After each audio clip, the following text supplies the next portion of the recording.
नमस्कार, KTV news में आपका स्वागत है। मैं हूं स्तुति और आइए एक नजर डालते हैं शहर की प्रमुख सुर्खियों पर।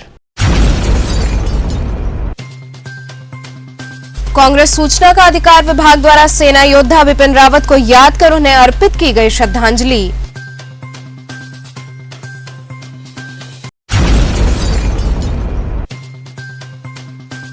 BHU IIT विभाग के कर्मियों ने अपनी 4 सूत्री मांगों के समर्थन में किया धरना प्रदर्शन।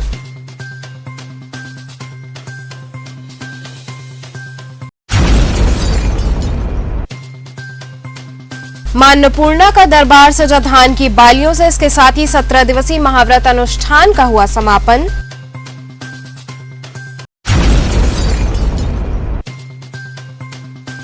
और चेतगंज थाने की पुलिस ने एक कॉपीराइट पेंट विक्रेता को किया गिरफ्तार। और अब खबरें विस्तार से। कांग्रेस सूचना का अधिकार विभाग द्वारा सेना योद्धा विपिन रावत को याद कर उन्हें नमन किया गया। कांग्रेस सूचना का अधिकार विभाग द्वारा रामकटोरा स्थित काशी सेवा समिति में सेना योद्धा विपिन रावत के आकस्मिक निधन पर मोमबत्ती जलाकर व 2 मिनट का मौन रखकर उन्हें श्रद्धांजलि अर्पित की गई। कार्यक्रम की अगुवाई सूचना का अधिकार विभाग जिला चेयरमैन राजेश त्रिपाठी ने किया। इस दौरान सभी मृतकों की आत्मा की शांति हेतु प्रार्थना की गई। इस मौके पर संजय निगम, सुरेंद्र पांडे, आनंद चौबे सहित अन्य लोग उपस्थित रहे। राजेश जी, आज किस तरह की श्रद्धांजलि सभा आप लोग कर रहे हैं? आज हमारे देश के सेना के प्रमुख CDS प्रमुख बिपिन रावत जी का कल तमिलनाडु के कन्नूर जिले में उनका दुर्घटना हेलीकॉप्टर क्रैश हो गया, जिसके तहत हम लोग आज श्रद्धांजलि सभा रखे हैं काशी सेवा समिति में अनाथ बच्चों के साथ। और उनका योगदान अतुलनीय रहा देश के प्रति। वो LAC से लेकर LOC तक हमेशा चौकन्ना रहे, हमेशा देश के प्रति वफादारी से काम किया उन्होंने। आज उनके निधन पर आज हम लोगों ने शोक सभा यहाँ पर आयोजित की है। क्या कहना चाहेंगे, किस तरह की क्षति हुई है? इनकी क्षति देश के लिए बहुत गंभीर है। आज उनका न होना हमारे देश के लिए बहुत एक सम्मान नहीं रहा हमारे देश के प्रति, लेकिन उनका जो योगदान हमारे देश के प्रति रहा वो उसको भुलाया नहीं जा सकता। वो अपने समय में शौर्य पुरस्कार भी पाए, वो अपने समय में दुश्मनों का दांत खट्टे भी कर दिए। उनका जो देश के प्रति योगदान रहा वो अतुलनीय है। BHU IIT विभाग के कर्मियों ने 4 सूत्री मांगों के समर्थन में धरना प्रदर्शन किया। काशी हिंदू विश्वविद्यालय के IIT विभाग के कर्मचारी 4 सूत्री मांगों को लेकर धरने पर बैठ गए। कर्मचारियों का कहना था कि जब तक हमारी मांगे नहीं मानी जाती हैं, तब तक धरना जारी रहेगा। कई बार आश्वासन के बाद भी हम लोगों की बातें नहीं मानी गईं, जिससे विवश होकर हम धरने पर बैठे हैं। हम लोग का कुछ इंटरनल डिमांड है डायरेक्टर साहब से प्रमोशन के रिगार्डिंग, उसी का हम लोग लेके बैठे हैं। हम लोग को एडमिनिस्ट्रेशन के द्वारा कई बार संतावना दिया गया, लेकिन उस पर वो अमल नहीं कर रहे हैं, तो हम लोग को मजबूर होकर आज ये कदम उठाना पड़ा है। कितनी सूत्री मांग थी आप लोग? हम लोग को 4 सूत्री मांग है। हम लोग को इंटरनल प्रमोशन के लिए कुछ क्राइटेरिया इंस्टीट्यूट ने बनाया है, उससे हम लोग डिसएग्री कर रहे हैं। उसी का हम लोग को मेन मुद्दा यही है कि उसको क्वेश्चन किया जाए उस नोटिस को, ठीक है। और जो प्रमोशन पॉलिसी है RR, उसमें कुछ मैनिपुलेशन हम लोग की तरफ से कुछ सजेशन दिया गया है, उसको इम्प्लीमेंट किया जाए। इसमें आप लोगों को कहना है कि पहले भी बातचीत हो चुकी है, कार्रवाई नहीं। हाँ, कार्रवाई नहीं हुई है। तो क्या कहना है इसको लेकर? यही कहना है कि भाई एडमिनिस्ट्रेशन उस पर सजग हो, और हम लोग का जो डिमांड अगर इनजेन्युइन है तो कह दे कि हाँ ये डिमांड जेन्युइन। अगर जेन्युइन उनको लगता है तो हम लोग अपनी हक की लड़ाई लड़ रहे हैं, तो उसको इम्प्लीमेंट करें। अगर मांगे नहीं मानी गई तो अगर मांगे नहीं मानी गई तो हम लोग यथावत स्थिति बनाए रखेंगे। अभी किनसे बात हो रही थी? क्या अभी डीन R&D ने कहा है कि जो नोटिस है वो 1 घंटे का टाइम दिया है, कि 1 घंटे का टाइम दिया है, मैं नोटिस को वो करवा रहा हूँ, टर्न डाउन करवा रहा हूँ। मां अन्नपूर्णा का दरबार धान की बालियों से सजाकर 17 दिवसीय महाव्रत अनुष्ठान का समापन हुआ। मां अन्नपूर्णा के दरबार में चल रहे 17 दिवसीय महाव्रत अनुष्ठान का उद्यापन किया गया। इस अवसर पर मां के विग्रह से लेकर पूरा दरबार धान की बालियों से सजाया गया। इस दौरान मंदिर के महंत शंकरपुरी जी महाराज ने बताया कि मां अन्नपूर्णा के दरबार में हर वर्ष 17 दिवसीय महाव्रत अनुष्ठान किया जाता है। इसमें इस व्रत का अनुष्ठान करने वाले साधक मात्र एक बार फलाहार करते हैं और इस व्रत में नमक का सेवन वर्जित होता है। वहीं इस व्रत के समापन के अवसर पर धान की बालियों से मां का दरबार सजाया जाता है। ये धान की बालियां किसान अपने खेतों से लाकर अर्पित करते हैं और मां से धन धान्य की कभी कमी न हो, इसके लिए प्रार्थना करते हैं। उन्होंने बताया कि शुक्रवार को ये धान भक्तों में प्रसाद स्वरूप वितरित किया जाएगा। मां अन्नपूर्णा का आज व्रत का उद्यापन है जो 24 नवंबर पंचमी से शुरू हुआ था और आज छठ है 9 दिसंबर को। तो माता जी का व्रत का उद्यापन हो रहा है। चंपा छठ है जो 17 दिन का व्रत होता है और पूर्वांचल से तमाम किसान लोग माता जी के लिए धान लेके आते हैं, अर्पित करते हैं और फिर इस प्रसाद को अपने घर में ले जाते हैं। जब व्रत का उद्यापन आज करते हैं तो आज यहाँ से नए चावल का अन्न मिलता है, उससे व्रत को तोड़ते हैं और अपना उद्यापन करते हैं। और ये प्रसाद कल बटेगा माता जी के चरणों से, जो भी आएगा प्रथम तल से लेके जाएगा। इसकी एक खासियत ये है कि इसको ले जाते हैं तो निश्चित है कि उनकी फसल बढ़िया होती है, घर में किसी प्रकार की धन की कमी नहीं होती और माता जी का आशीर्वाद हमेशा बरसता रहता है। ऐसी यहाँ की मान्यता है और ऐसी प्राचीन काल से ये मान्यता चली। चेतगंज थाने की पुलिस ने एक कॉपीराइट पेंट विक्रेता को गिरफ्तार कर लिया। पुलिस आयुक्त द्वारा अपराध एवं अपराधियों के विरुद्ध चलाए जा रहे अभियान के तहत चेतगंज पुलिस ने कॉपीराइट पेंट विक्रेता को गिरफ्तार कर लिया। गिरफ्तार अभियुक्त का नाम अनिल चक्रपाल है। अभियुक्त के पास से नकली एशियन पेंट की 2 भरी बाल्टी व 29 अदद खाली बाल्टी, 27 अदद फर्जी स्टिकर व अन्य सामान बरामद किया गया है। एक्चुअली में ये एशियन पेंट्स के जो कंपनी है, बड़ी नामी ग्रामी कंपनी है जो कि पेंट्स के उत्पाद बनाती है, जो घरेलू घरों में पुताई के उसमें काम में आता है और भी चीज़ों में काम आता है। तो अच्छी क्वालिटी का पेंट्स बनाते हैं, काफ़ी नामी ग्रामी कंपनी है।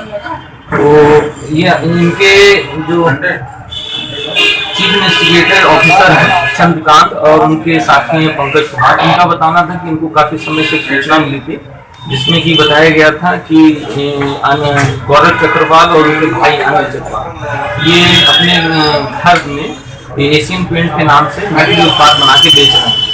उन्होंने अपनी जांच में ये पाया कि ये बना के, क्योंकि उनका कहना है कि कंपनी ना तो किसी तरह के डब्बे उनको सप्लाई कर रही है, ना किसी तरह के स्टिकर कर रही है, और ये क्या कर रहे हैं कि कंपनी के ही बने हुए डब्बों के नाम पर और स्टिकर लगाकर उसमें से जो अन्य प्रोडक्ट कंपनी के प्रोडक्ट जो सस्ते दामों पर पेंट मिलते हैं उनका पेंट निकाल उसमें भर के कंपनी के महंगे दामों पर इसको बेचते हैं और मोटा मुनाफा कमाते हैं।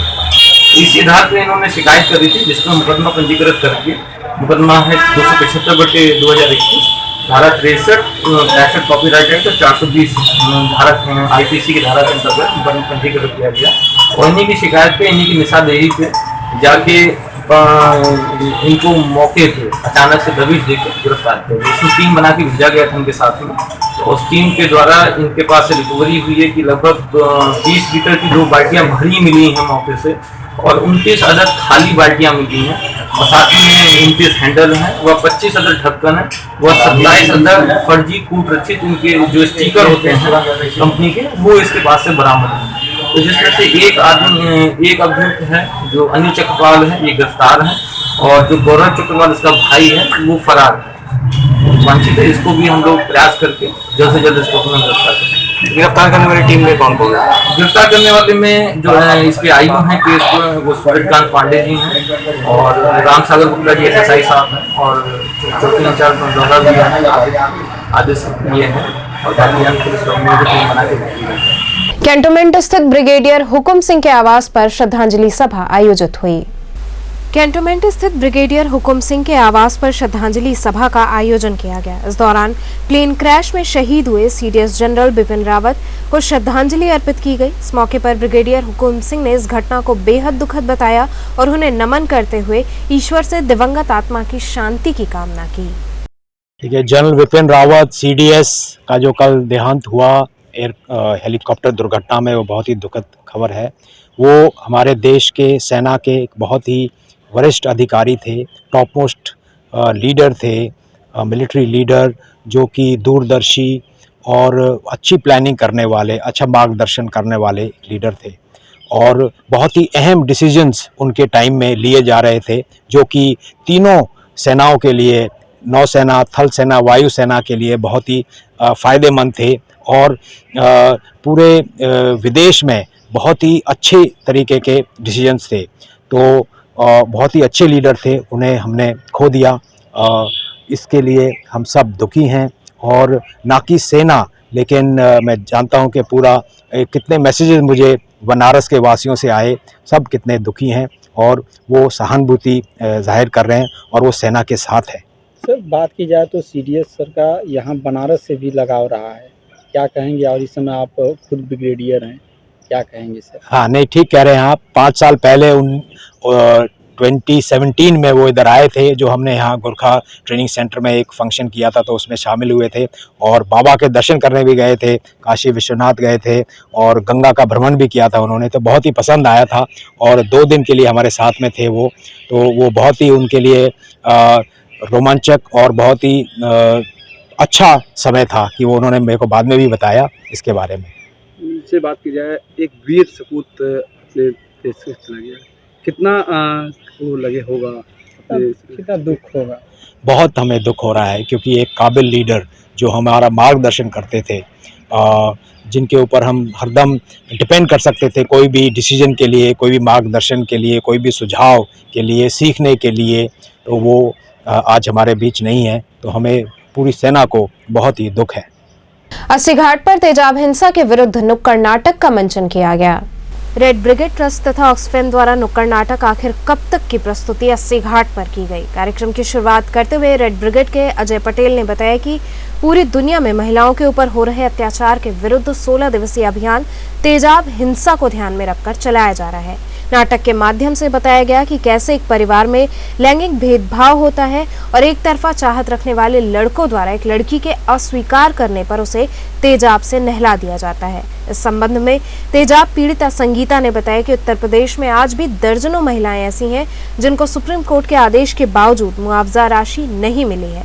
नुक्कड़ नाटक की प्रस्तुति में मंच दूतम संस्था के अजय रोशन ने अपने साथियों के साथ गीत की प्रस्तुति की तथा तेजाब के मुद्दे को जोर शोर से उठाया। कार्यक्रम प्रस्तुति में ज्योति, गोपालनंद, किशन कुमार, करण, उत्कर्ष इत्यादि शामिल रहे।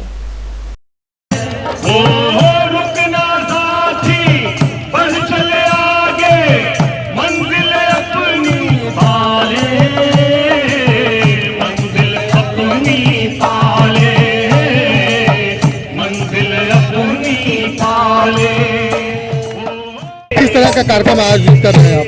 महिला हिंसा के खिलाफ पूरी दुनिया में एक अभियान चल रहा है 16 दिवसीय, जो 25 नवंबर से 10 दिसंबर तक चलता है। उसी क्रम में रेड ब्रिगेड हर साल 2011 से जैसे इसका फार्म हो रहा है, तब से हम लोग ये लगातार कार्यक्रम करते हैं। उसी के परिप्रेक्ष्य में बनारस में हम लोग तेजाब पीड़ितों के लिए मांग उठा रहे हैं। ऑरेंज कैफे ऑक्सफैम इंडिया और रेड ब्रिगेड की तरफ से कि ये जो तेजाब का जा रहा है, आप देख रहे हैं हमारी जो बहनें यहाँ पे कुछ मुद्दे उठा रहे हैं कि इतनी विभत्स विविधता होने के बावजूद भी समय पे इनको इलाज नहीं मिल पाता है, समय पे इनको कंपेंसेशन नहीं मिल पाता है, जिसकी वजह से कि ये अपनी जो कि जिंदगी को कैसा बेहतर बना सके, उसी को लेकर के हमारा ये नाटक है और ये पूरी सत्य घटना पे आधारित हमारा हम लोग ये कार्यक्रम कर रहे हैं। सुमिता जी, किस तरह की घटनाएं हुई आपके साथ, क्या कहना चाहेंगे इस लोगों के लिए?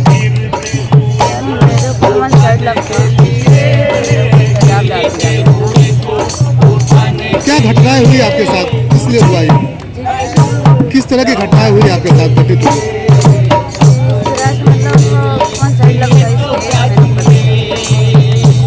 कहाँ के रहने वाले हैं आप? इलाहाबाद के रहने वाले। क्या कहना चाहेंगे इससे लोगों के लिए? कहना ये चाहते हैं सरकार से कि तेजाब बंद होना चाहिए, ऐसे लोग के ऊपर ऐसे न करें। भाजपा पिछड़ा वर्ग मोर्चा द्वारा सीडीएस जनरल विपिन रावत को श्रद्धांजलि अर्पित की गई।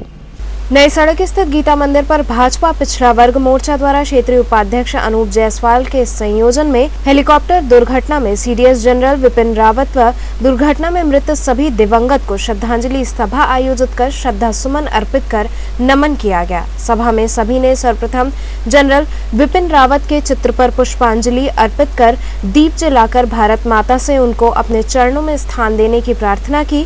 उपस्थित लोगों ने कहा कि जनरल रावत द्वारा देश के प्रति दिया गया योगदान हमेशा सेना व भारत के जन जन के हृदय में प्रेरणा का स्रोत बनकर राष्ट्रवाद की ज्योत जलाता रहेगा। सभा के मुख्य वक्ता विधायक सौरभ श्रीवास्तव रहे। सभा का संचालन सोमनाथ विश्वकर्मा ने किया। इस दौरान ओम प्रकाश यादव, राम गोपाल वर्मा, मंगलेश जायसवाल, धीरेन्द्र शर्मा इत्यादि लोग उपस्थित रहे। भारत माता के वीर सपूत जनरल विपिन रावत जी की असमय मृत्यु ने हम सभी को स्तब्ध कर दिया है। जनरल रावत की सेवाओं को ये देश हमेशा याद रखेगा। हम सभी काशीवासी उनकी श्रद्धांजलि उन्हें अर्पित करने के लिए इस शोक सभा का आयोजन हम लोगों ने किया था। हमने अपनी श्रद्धांजलि उन्हें अर्पित की है। उनकी सेवाएं बहुत लंबे समय तक सेना के माध्यम से देश को मिली हैं और बहुत ही वीर सिपाही वो थे। हम सभी उन्हें अपनी श्रद्धांजलि अर्पित करते हैं और भी ऐसे जवान हमारे देश से निकलेंगे जो उनका स्थान लेंगे और सेना के थ्रू सेवाएं देंगे देश को। एनएसयूआई बीएचयू इकाई ने बीएचयू अस्पताल के चिकित्सकों के द्वारा की जा रही हड़ताल का विरोध कर प्रतिरोध सभा आयोजित की। एनएसयूआई बीएचयू इकाई ने बीएचयू अस्पताल के डॉक्टर के हड़ताल और इमरजेंसी सेवा ठप करने के विरोध में प्रदर्शन किया और प्रतिरोध सभा आयोजित की। प्रदर्शन के दौरान वक्ताओं ने कहा कि वो मांगों के खिलाफ नहीं है, लेकिन इस तरह की अलोकतांत्रिक हड़ताल पूरी तरह से अमानवीय है। ये सुप्रीम कोर्ट की अवमानना है। इस हड़ताल की वजह से तमाम मरीज अपनी जान गंवा रहे हैं। एनएसयूआई बीएचयू इकाई के अध्यक्ष राणा रोहित ने कहा कि 10 दिनों से चल रहे इस हड़ताल को खत्म कराने के लिए शासन और प्रशासन की तरफ से कोई कोशिश नहीं की जा रही है। इससे ये प्रतीत होता है कि ये पूरी हड़ताल भाजपा सरकार द्वारा सत्ता पोषित है। आज जो जनरल बिपिन रावत आधा दर्जन से अधिक लोगों की प्लेन क्रैश में हत्या हुई है, मैं उनके परिवार के प्रति संवेदना व्यक्त करता हूँ, नमन करता हूँ। इसके साथ ही जिस प्रकार से रेजिडेंट डॉक्टर लगातार हड़ताल पे ओपीडी के साथ साथ इमरजेंसी सेवाओं को भी बंद कर दी। मेरा मानना है कि लोकतंत्र में एक आम आदमी की जान कीमत बराबर और तमाम लोगों के बराबर है। मरीज गरीब है, दुपलिया, गाजीपुर, चंदौली, बिहार ये दूसरे इलाकों से आता है और सोचता है कि सस्ती इलाज से उसको हो जाएगी। हो सकता है वो अपने रिश्तेदारों से, अपने पड़ोसियों से कर्ज लेके भी आता है। उसकी जब इलाज नहीं होती है और लगातार आप देखेंगे इमरजेंसी और लाशें निकल रही है, तो हम इसकी निंदा करते हैं। हम साथ ही रिक्वेस्ट करते हैं कि आप दूसरे रास्ते अपनाएं। लोकतंत्र में अधिकार है आपको प्रोटेस्ट करने का, आपको स्ट्राइक पे जाने का, लेकिन आप सेवाओं को ठप मत कर दीजिए, क्योंकि आप इमरजेंसी सेवाएं में उससे लोगों की जाने जा रहे हैं। बीएचयू प्रशासन के साथ साथ हम स्वास्थ्य मंत्री उसके आला अधिकारियों से निवेदन करते हैं कि जल्दी से जल्दी नेगोशिएट करें और इस स्ट्राइक को खत्म करें। बीएचयू प्रशासन यदि आपकी मांगे पूरी नहीं करती है उसके बाद क्या करें? बीएचयू प्रशासन को हमने रजिस्ट्रार और कुलपति से मिलकर हमने अपनी मांगों को रखा था। 2 दिन हो गए हैं, लेकिन उस पर कोई कार्रवाई नहीं की गई है, ना कोई नेगोशिएशन किया गया है। तो हम ये मांग करेंगे कि इन लोगों पे पेंडेमिक एक्ट भी लगाया जाए, आत्मा के साथ मुकदमा दर्ज हो, ताकि ये जल्द से जल्द अपनी कार्य सेवा में लौटे। यह वक्त तो चला एक छोटे से ब्रेक का, बने रहिए केटीवी के साथ।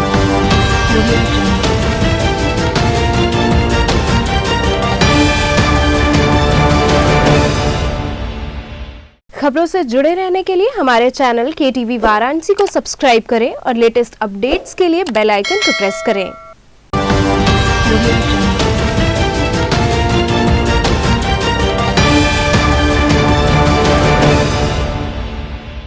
ब्रेक के बाद आपका स्वागत है। जिला महिला कांग्रेस कमेटी द्वारा सदस्यता अभियान चलाया गया। जिला महिला कांग्रेस कमेटी द्वारा रोहनिया स्थित मां सरस्वती पीजी कॉलेज में सदस्यता अभियान चलाते हुए छात्राओं के बीच जाकर उन्हें राष्ट्रीय महासचिव प्रियंका गांधी द्वारा महिलाओं और लड़कियों के लिए की गई घोषणाओं के प्रति जागरूक किया गया। सदस्यता अभियान के तहत 200 से ज्यादा नए वोटर को जोड़ा गया। इस कार्यक्रम में प्रमुख रूप से उत्तर प्रदेश सचिव कांग्रेस कमलेश ओझा, जिला अध्यक्ष राजेश्वर पटेल, अनुराधा यादव इत्यादि लोग उपस्थित रहे। डीएवी पीजी कॉलेज में पुस्तक लोकार्पण व पुस्तक चर्चा का आयोजन हुआ। डीएवी पीजी कॉलेज के कॉन्फ्रेंस हॉल में मन बंजारा कविता सोसाइटी एवं डीएवी पीजी कॉलेज के तत्वाधान में पुस्तक लोकार्पण एवं पुस्तक चर्चा का भव्य आयोजन किया गया। पुस्तक ख्याल अपना के लोकार्पण पर वक्ताओं ने अपने अपने विचार व्यक्त किए। इस अवसर पर संयोजिका प्रोफेसर अनुराधा बनर्जी, अध्यक्ष डॉक्टर सत्यदेव सिंह, संयोजिका कावेरी भादुड़ी, प्रोफेसर चंद्रकला पांड्या, रामानंद तिवारी सहित अन्य लोग उपस्थित रहे। किस तरह का ये पुस्तक है और क्या संदेश देने का प्रयास किया? ये हमने तो पढ़ाई लिखाई कहीं नहीं करी है और जो कुछ फील किया मैंने वो बाकायदा मीटर में, और जो पारंपरिक शायरी है और बनारस और भारत और हमारी जो गंगा जमनी तहजीब है, इसको ध्यान में रखते हुए मैंने एक प्रयास किया है। ये मैं कभी नहीं कहूँगा कि मैंने कोई बड़ा काम किया है, मैंने कोशिश की है। अब आप लोग और पाठकगण आप लोग बताएंगे कि ये क्या है। ये मुझे नहीं पता क्या ख़ास है, बस एक ऐसे है। मैं अपने जो हमारा परिचय है मैं उसके लिए 4 लाइन बोल सकता हूँ कि काशी हम अपने तारुफ में, परिचय में हम अपने तारुफ में ज़बां खोल रहे हैं। काशी के जुलाहे हैं, कबीरी में पले हैं, हम अपने तारुफ में ज़बां खोल रहे हैं। अल्फाज का ताना है ख़यालात का बाना, एहसास के करगा पे कुछ अशार बुने हैं। ये मेरा अपना परिचय है और बाकी पाठकगण बताएंगे कि क्या है और समीक्षकगण बताएंगे और बाकी जो लोग यहाँ पे उपस्थित होंगे, बड़े लोग जो हमारे सीनियर हैं, जो हमारे बुज़ुर्ग हैं, वो। आज यहाँ बहुत खुशी का दिन है। हशम तुराबी जी की किताब ख़याल अपना, इसका लोकार्पण हो रहा है। हशम तुराबी एक बहुत अच्छे शायर हैं। इनकी पहली किताब थी कहकशां, विश्वविद्यालय प्रकाशन ने उसका प्रकाशन किया था। अभी पिलग्रिम से आ रही है ये किताब और इसमें समाज के जीवन के बहुत सारे रंग हैं जो आम बोली में लिखी गई हैं। हालांकि है उर्दू इसकी बेसिक भाषा, बुनियादी जो चीज़ है, लेकिन उसका हिंदी में रूपांतरण हुआ है और जीवन का जो संदेश है वो जीवन को जानने वाले जानेंगे। जो जीवन से भागते हैं उनके लिए जीवन का संदेश शायद नहीं होता है, लेकिन उनको भी अगर छू जाए ये कविता की किताब बहुत अच्छा लगेगा। और उसके साथ अंग्रेजी में इसका अनुवाद भी किया गया है। नगर निगम द्वारा शहर भर में वृहद स्तर पर अतिक्रमण अभियान चलाया गया। प्रधानमंत्री नरेंद्र मोदी अपने संसदीय क्षेत्र वाराणसी आ रहे हैं, जिसको लेकर जिला प्रशासन व नगर निगम पूरी तरह से मुस्तैद दिख रहा है। प्रधानमंत्री के आने से पहले नगर निगम ने अतिक्रमण अभियान चलाया। अतिक्रमण अभियान की शुरुआत संपूर्णानंद संस्कृत विश्वविद्यालय से हुई, जो राजघाट पहुंचकर समाप्त हुआ। अतिक्रमण अभियान में नगर निगम ने रोड के दोनों किनारे जो दुकानदार गंदगी किए हुए थे उनका चालान काटा गया और जो अतिक्रमण किए हुए थे उन्हें चेतावनी दी गई। जितना कमाएंगे उससे ज्यादा नुकसान उठाना पड़ेगा आपको। वेंडिंग जोन के अंदर ठेला उतराइए, ठेला रखिए, साफ सुथरा रखिए और खुद ही सफाई करके डस्टबिन अपने पास जरूर रखिए। डस्टबिन अनिवार्य है, अपने ग्राहकों को बताइए कचरा बाहर नहीं फेंकने के लिए। आप लोग सहयोग नहीं करेंगे, सफाई नहीं हो पाएगी। आजादी के अमृत महोत्सव के तहत एनएसएस द्वारा स्वच्छता जागरूकता रैली निकाली गई। आजादी के 75वें वर्षगांठ पर अमृत महोत्सव के तहत सृजन सामाजिक विकास न्यास संस्था के अध्यक्ष अनिल कुमार सिंह के नेतृत्व में Vasanta college for women's, Rajghat, वसंत कन्या महाविद्यालय कमक्षा, महिला महाविद्यालय कला संकाय, काशी हिंदू विश्वविद्यालय के राष्ट्रीय सेवा योजना की छात्राओं द्वारा स्वच्छता एवं पर्यावरण जागरूकता रैली निकाली गई। ये विशाल रैली का शुभारंभ बीएचयू के सिंहद्वार से मालवीय जी की प्रतिमा को नमन कर विभिन्न मार्गों से होते हुए 80 घाट पर पहुंचकर समाप्त हुआ। रैली के समापन स्थल 80 घाट पर एनएसएस के समन्वयक प्रोफेसर बाला लखेंद्र की अध्यक्षता में मुख्य अतिथि कैंट विधायक सौरभ श्रीवास्तव तथा विशिष्ट अतिथि सृजन सामाजिक विकास न्यास के चेयरमैन अनिल कुमार सिंह, कालिका सिंह, क्षेत्रीय अधिकारी उत्तर प्रदेश प्रदूषण नियंत्रण बोर्ड द्वारा पर्यावरण संरक्षण व जल संचयन तथा स्वच्छता की शपथ दिलाई गई। इस दौरान जनरल विपिन रावत के चित्र पर श्रद्धा सुमन अर्पित करते हुए 2 मिनट का मौन रखकर शोक व्यक्त किया गया और स्वच्छता अभियान के तहत 80 घाट की साफ सफाई की गई। रैली में प्रमुख रूप से डॉक्टर सुतपा दास, कालिका सिंह सहित नगर निगम के अधिकारी, कॉलेज के अध्यापक, अध्यापिका एवं छात्र छात्राएं उपस्थित रहे। काशी हिंदू विश्वविद्यालय के बहुत सारे विभागों के बच्चों, एनएसएस के छात्र छात्राएं और सृजन सामाजिक संस्था, आप सभी के संयुक्त तत्वावधान में काशी के आपके बीएचयू के सिंहद्वार से एक रैली निकाली गई थी, जो यहाँ 80 घाट पर आकर समाप्त हुई। रैली का उद्देश्य था काशी वासियों में स्वच्छता के उद्देश्य को प्रेरित करना, स्वच्छता के लिए काशी वासियों को प्रेरित करना।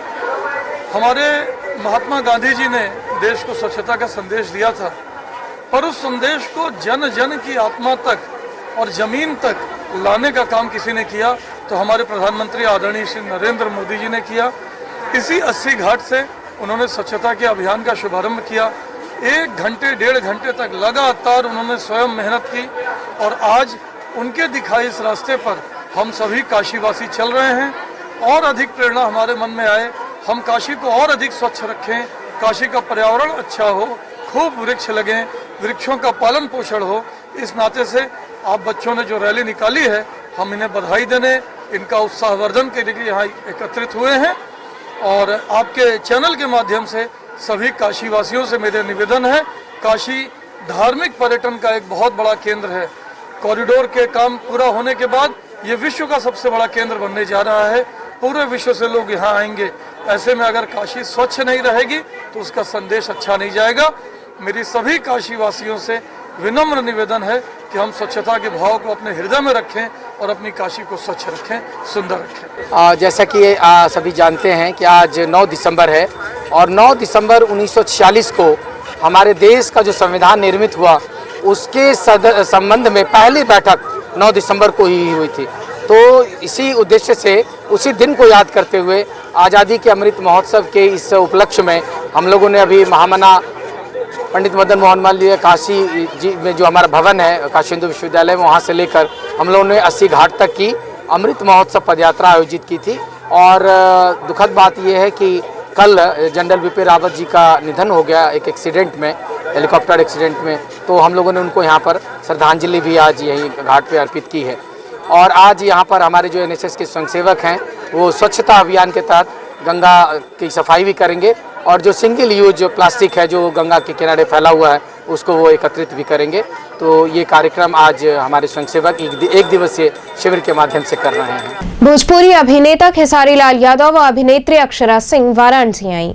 बॉलीवुड रैपर बादशाह के गाने के भोजपुरी वर्जन में नजर आने वाले भोजपुरी अभिनेता खेसारी लाल यादव और भोजपुरी अभिनेत्री अक्षरा सिंह वाराणसी हैं। इस दौरान प्रेस वार्ता आयोजित हुई जिसमें अभिनेत्री अक्षरा सिंह ने मीडिया से बातचीत की।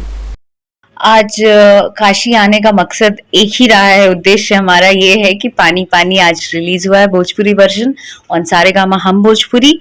इस वजह से हम सब इकट्ठे हैं, यहाँ इकट्ठे हुए हैं और बहुत एक्साइटमेंट के साथ अपने गाने का रिलीज किया और गाने को लोगों ने अथाह प्यार दिया है। Still they are loving it और बहुत अच्छे अच्छे कमेंट्स आ रहे हैं। गाना 1 घंटे में 1 मिलियन से ज्यादा व्यूज पा गया है, सो विच इज कमेंडेबल और हम लोग बहुत बहुत बहुत ज्यादा खुश हैं।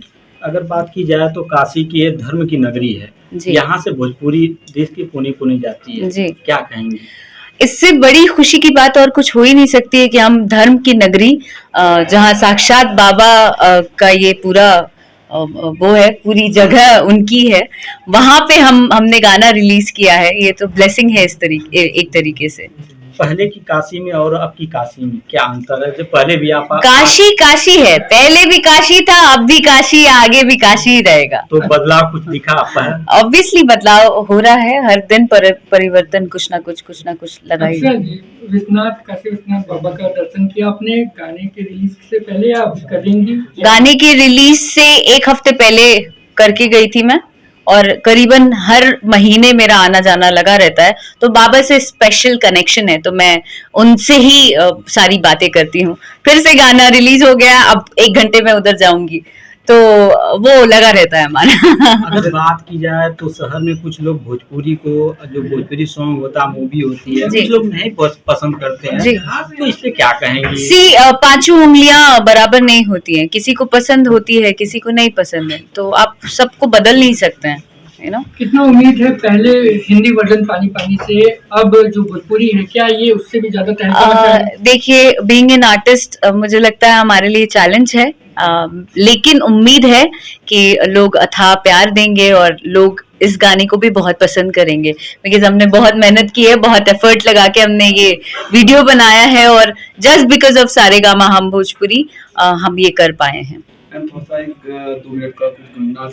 तुझको बताऊं कैसे छुआ पिया ने ऐसे, आंखों में शैतानी हो गई, सैया ने देखा ऐसे मैं पानी हो गई। काशी आप आए हैं, क्या कार्यक्रम रहा है आज का? देखिए, काशी तो मैं उत्तर प्रदेश का रहने वाला हूँ, तो काशी आना मीन्स घर आ गया अपने। तो बम्बई तो कर्म भूमि है, हमारी धरती तो उत्तर प्रदेश ही है। आने का हमारा टोटल अटेम्प्ट समय यही है कि भोजपुरी भाषा का एंटरटेनमेंट, भोजपुरी भाषा के गाने, इनको सिर्फ भोजपुर में ही मत रहने दो। क्यों यूपी बिहार के अंदर ये चीजें रह जाती हैं, छत्तीसगढ़ झारखंड पे जाती हैं, ये क्यों नहीं तमिलनाडु पहुंचती हैं, क्यों नहीं केरला पहुंचती हैं, क्यों नहीं गुजरात पहुंचती हैं? पंजाबी गाने तो सब जगह पहुंचते हैं। तो हमारा पूरा अटेम्प्ट ये रहेगा, गानों के थ्रू, नई नई पिक्चरों के थ्रू और सीरीज के थ्रू अच्छी क्वालिटी कंटेंट बनाओ और उसको पूरे देश में लेके जाओ। और पानी पानी वही अटेम्प्ट है। 2021 का सबसे बड़ा गाना है पानी पानी इस देश का। हमने कहा अभी सचिन तेंदुलकर से बेटर बैट्समैन कैसे बनाओ, बड़ा बड़ा चैलेंज है, वो यहाँ पर है। इस गाने को और बड़ा कैसे किया जाए, तो हमने कहा कंबाइन करते हैं इसको। भोजपुरी का सबसे बड़ा स्टार उठाओ, केसारी को मनाया, उसके बाद हमने मनाया बादशाह को कि वो भोजपुरी में रैप करें, आज से पहले कभी नहीं किया उन्होंने। और थर्ड सबसे बड़ा चैलेंज था अक्षरा को मनाना कि वो केसारी के साथ 6 साल के बाद किसी गाने के अंदर आए। जब वो मैं कह रहा था, जब दिल से किसी चीज को चाहो तो पूरी कायनात आपको मिलाने के लिए तैयार हो जाती है। ये ही हुआ है, सारी चीजें बैठ गई हमारी। और उम्मीद ये है ये भोजपुरी का नहीं, शायद हिंदुस्तान के सबसे बड़े गानों में से एक बन जाए। NFCI होटल मैनेजमेंट संस्थान में विंटर फेस्टा फेस्टिवल का आयोजन किया गया। दुर्गाकुंड इलाके में स्थित NFCI होटल मैनेजमेंट संस्थान में गुरुवार को विंटर फेस्टा फेस्टिवल का आयोजन किया गया। इंस्टीट्यूट के छात्र छात्राओं ने 17 अलग अलग देशों की डिश बनाई। छात्र छात्राओं की हौसला अफजाई और उन्हें टिप्स देने के लिए होटल हिंदुस्तान इंटरनेशनल के एग्जीक्यूटिव शेफ जोसेफ गोम्स मौजूद रहे। शेफ जोसेफ ने सभी डिश को चखा और छात्रों को टेस्ट और उसके इंग्रेडिएंट्स के बारे में समझाया। इस फूड फेस्टिवल के बारे में बात करते हुए NFCI होटल मैनेजमेंट संस्थान के डायरेक्टर चेतन अग्रवाल ने बताया कि आज संस्थान की ओर से विंटर फेस्टा फेस्टिवल का आयोजन किया गया। NFCI के छात्रों ने विभिन्न देशों की 17 डिश का प्रदर्शन किया है। NFCI की तरफ से शिप्रा सिंह ने कार्यक्रम का संचालन किया तथा प्रशिक्षक के रूप में शेफ प्रवीण, शेफ मनमोहन व रवि ने छात्रों को गाइड किया। इस दौरान NFCI की डायरेक्टर श्वेता खेमका भी कार्यक्रम में शामिल हुई। NFCI hotel management institute Varanasi में आज के दिन विंटर फिएस्टा 2021 का आयोजन हुआ है। इस कार्यक्रम के तहत हमारे बच्चों ने विभिन्न प्रकार की डिशेस बनाई हैं जो कि भारत के विभिन्न कोनों से हैं। विंटर फिएस्टा हमारा एक सालाना इवेंट है जहां पे बच्चों को अपनी स्किल अपने का प्रदर्शन करने का मौका मिलता है। आज इस इवेंट को जांचने के लिए हमारे मुख्य अतिथि जो आए हैं वो HHI के एग्जीक्यूटिव शेफ हैं और जिस तरीके का ये इवेंट जा रहा है बहुत सुखद जा रहा है। किस तरह का कार्यक्रम आयोजित होता है, क्या है? सर यहाँ पे टाइम टू टाइम हम एक्चुअली होटल मैनेजमेंट इंस्टीट्यूट है, यहाँ पर बच्चों को प्रैक्टिकल क्लासेस वगैरह प्रोवाइड होती हैं और डेली बेसिस बच्चे प्रैक्टिकल करते हैं। आज जो प्रोग्राम हम करवाएं वो विंटर फिएस्टा, क्योंकि आप देख रहे हैं कि विंटर अपने जोरों पे है, दिसंबर मंथ स्टार्ट हो चुका है और हर साल की तरह इस बार भी हमने विंटर फिएस्टा का ये राउंड 1 आज हम लोगों ने बच्चों का कंडक्ट करवाया है। यहाँ पर आज क्या हुआ कि बच्चों ने 2 मेजर इंग्रेडिएंट थे, like apple as a dessert में एप्पल उनको यूज़ करना था और स्पिनच यूज़ करना था इनको मेन कोर्स के बनाने के लिए। तो आज बच्चों ने दोनों मेजर इंग्रेडिएंट के थ्रू अपना रेसिपी बनाया और प्रेजेंट किया। जोसेफ सर जो हैं HHI होटल के एग्जीक्यूटिव शेफ हैं, वो आए हैं और अपना व्यूज़ शेयर किए, बच्चों के बनाए हुए डिशेस को टेस्ट किए, उनकी प्रेजेंटेशन पे वर्क पे बताए, काफ़ी खुश थे सर। बुलंदपुर में रिटायर्ड PSC कर्मी की मौत के बाद परिजनों ने हत्या का आरोप लगाया। रिटायर्ड PSC के कर्मी 65 वर्षीय लालजी तिवारी की बुलंदपुर के लक्ष्मीनगर कॉलोनी में संदिग्ध परिस्थितियों में मौत हो गई। मृतक के बेटे आशीष व मृतक की पत्नी गीता देवी ने अपने किराएदार व उसकी पत्नी पर संपत्ति अपने नाम करवाकर लालजी तिवारी की हत्या करने का आरोप लगाते हुए आरोपियों पर कार्रवाई की मांग की है। परिजनों का आरोप है कि उनके मकान में एक PSC का जवान अपनी पत्नी के साथ किराए पर रहने के लिए आया। किराएदार द्वारा लालजी तिवारी को शराब पिलाया जाता था व किराएदार की पत्नी से लालजी तिवारी का अवैध संबंध भी था। परिजनों की माने तो किराएदार ही मृतक का डायलिसिस करवाता था। मंगलवार को किराएदार डायलिसिस करवाने के लिए BHU ले जा रहा था, तभी रास्ते में लालजी तिवारी की मृत्यु हो गई। किराएदार ने फोन करके मृतक के पुत्र आशीष को सूचना दिया। सूचना पर पहुंचे परिजनों का कहना था कि BHU ले जाते समय रास्ते में ही जहर देकर लालजी तिवारी की हत्या कर दी गई है। मृतक की हत्या का आरोप लगाते हुए व किराएदारों पर कार्रवाई की मांग करते हुए परिजनों ने पोस्टमार्टम के बाद डेड बॉडी घर आने पर बुधवार की रात हंगामा किया। सूचना पर पहुंचे मंडवाडी थाना प्रभारी व ACP कैंट ने पोस्टमार्टम रिपोर्ट आने के बाद कार्रवाई किए जाने का आश्वासन दिया। लालजी तिवारी की कल अस्पताल ले जाते समय मृत्यु हो गई, जिस पर उनके बेटे का कहना है कि और इनके किराएदार रामानंद तिवारी इनको अपने झांसे में ले करके और इनका घर लिखवा लिए हैं और इनको जहरीला पदार्थ खिला करके इनकी हत्या कर दिए हैं। अभी इसका इनकी इस बात पर पोस्टमार्टम करवाया गया है। पोस्टमार्टम रिपोर्ट आने के बाद विधिक कार्रवाई की जाएगी। इसके पहले मंडुआडीह थाने में इन लोग का कोई विवाद या मुकदमा पंजीकृत है क्या? नहीं, इस मामले में कोई भी विवाद मंडुआडीह थाने में नहीं है। जमीन का प्रकरण जो है मकान का, शायद इनके पुत्र बता रहे हैं आशीष की पहले भी मुकदमा हो चुकी है। नहीं, इस मामले में जमीन से संबंधित कोई भी मंडुआडीह थाने में विचाराधीन नहीं है। तो ये घटना सर कल हुआ, तो उसके बाद अभी तक पीएम नहीं हो पाई, ये लोग पुलिस से बताए नहीं? पीएम तो हुआ, पीएम रिपोर्ट नहीं आई है। अच्छा, पीएम कल हो गया। क्या कहना है इनके परिजन का? इनके परिजन का कहना है इनको चाहे जहरीला पदार्थ खिला करके मार डाले हैं इनके पिताजी को। अब रिपोर्ट आएगी तो कंफर्म पता चलेगा क्या क्या हुआ कैसे नहीं। प्रथम दृष्टिया क्या दिखा जा सकता है मामले में? प्रथम दृष्टिया देखा जा सकता है वो इनके परिचित थे और इनके किराएदार थे, विश्वसनीय थे, इन्हीं के साथ रहते थे, तो इलाज कराने ले जाते थे। कल जैसा कि बताया गया किडनी की इलाज कराने के लिए ले जा रहे थे, डायलिसिस कराने के लिए, उसी दौरान इनकी मृत्यु हो गई है। मौके पर पुलिस क्या कार्रवाई कर रही है? मौके पर अभी यहाँ पर हम 2 पुलिसकर्मी लगा दे रहे हैं, जिसके कारण से इनको कोई तरह की दिक्कत ना हो। रामानंद तिवारी की तरफ से पोस्टमार्टम रिपोर्ट आने के बाद और आगे विधिक कार्रवाई की जाएगी। मऊ जनपद के मधुबन विधानसभा सीट से भाजपा नेता अपनी दावेदारी पेश करने में जुट गए हैं। उत्तर प्रदेश में आगामी विधानसभा का चुनाव जल्द होना है। इसी क्रम में भाजपा के नेता विधानसभा के टिकट के जुगाड़ में अभी से लग गए हैं। अपने अपने तरीके से प्रत्याशी चुनाव में टिकट की मांग कर क्षेत्र में जीत हासिल करने का दम भर रहे हैं। वहीं मऊ जनपद के मधुबन विधानसभा सीट से भाजपा के कद्दावर नेता और क्षेत्रीय मंत्री अखिलेश तिवारी ने भी मैदान में ताल ठोक दी है। मधुबन विधानसभा से प्रदेश सरकार के वन एवं पर्यावरण मंत्री दारा सिंह चौहान विधायक हैं। वहीं दारा सिंह चौहान को दरकिनार कर भाजपा नेता अपनी दावेदारी पेश कर रहे हैं। मधुबन विधानसभा से अपनी दावेदारी कर रहे हैं भारतीय जनता पार्टी की तरफ से। बाकी पार्टी इसको मौका देंगी। क्या मुद्दे रहेंगे, आप लोग क्यों फोकस कर रहे हैं मधुबन में? देखिए, हर व्यक्ति का कोई न कोई क्षेत्र होता ही है, और थोड़ा सा अगर हम और समीकरण को देखें तो मधुबन विधानसभा थोड़ा हमारे लिए ठीक नज़र आती है, क्योंकि वहाँ पर करीब 9 बार ब्राह्मण बिरादरी से विधायक हुए हैं, तो संख्या भी हम लोग की वहाँ पर पर्याप्त है। इस नाते हमने वहाँ पर से चुनाव लड़ने का मन बनाया है। बाकी भारतीय जनता पार्टी की विचारधारा है और उसके लोग हैं, ऐसा नहीं है कि केवल हम ब्राह्मण के नाम पर वहाँ चुनाव लड़ेंगे, लेकिन एक वहाँ पर समीकरण है मेरे चुनाव लड़ने का। इस नाते हम वहाँ पर दावेदारी कर रहे हैं भारतीय जनता पार्टी। लेकिन पार्टी है, और पिछली बार दारा सिंह चौहान वहाँ से टिकट भी नहीं मांग रहे थे, लेकिन पार्टी ने उनको वहाँ पर लड़ाया, वो विधायक भी बने और आज कैबिनेट मंत्री भी हैं। जहाँ तक उनके रहते टिकट मांगने की बात है, तो पार्टी के फ्रेम में और उसके समीकरण में कौन ठीक बैठेगा, कौन चुनाव जीत सकता है, जातियों का प्रतिनिधित्व क्या होगा, इन सब चीज़ों पर ध्यान रख करके भारतीय जनता पार्टी विचार करती है। न कि बहुत बड़े नाम और बहुत छोटे नाम पर का कोई मतलब नहीं है, क्योंकि बहुत सारे लोग, छोटे छोटे कार्यकर्ता भी बड़े लोगों के सामने टिकट पा करके चुनाव जीते हैं और आज पार्टी और सरकार में काम कर रहे हैं। तो चलते चलते पुनः एक नजर डालते हैं शहर की प्रमुख सुर्खियों पर। कांग्रेस सूचना का अधिकार विभाग द्वारा सेना योद्धा विपिन रावत को याद कर उन्हें अर्पित की गई श्रद्धांजलि।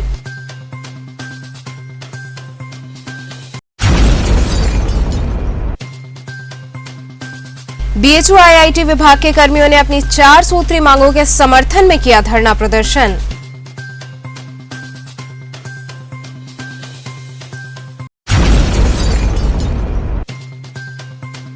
मां अन्नपूर्णा का दरबार सजा धान की बालियों से, इसके साथ ही 17 दिवसीय महाव्रत अनुष्ठान का हुआ समापन।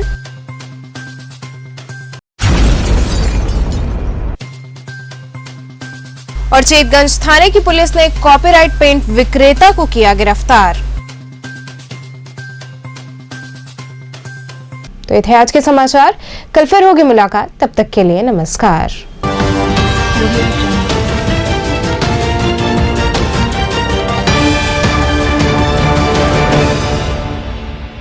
खबरों से जुड़े रहने के लिए हमारे चैनल KTV वाराणसी को सब्सक्राइब करें और लेटेस्ट अपडेट्स के लिए बेल आइकन को प्रेस करें।